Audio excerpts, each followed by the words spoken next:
अस्सलामुअलैकुम। ये है स्कर्दू और ये क्लिफ्टन पुल है। यहाँ पे बकरा मंडी लगी हुई है। तो यहाँ पे सबसे जो आज एक अनोखा वाक़या होने वाला है वो ये कि यहाँ पे 650 रुपये किलो के हिसाब से ज़िंदा आपको बकरा दिया जाता है। ये अभी इसका वज़न करेंगे और देखते हैं कितने का बनता है। ये जवान उठा रहे हैं। बिल्कुल ये हमने ज़िंदगी में पहली दफ़ा देखा है।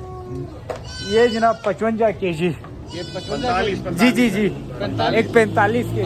45 के 45 kg। ये 45 हो गया। ये 45 किलो की है जी ना। ये 45 किलो है। अब इसका हम बनाएंगे 650 के हिसाब से इसका रेट बनाएंगे इंशाल्लाह। 650 के हिसाब से बन रहा है जी।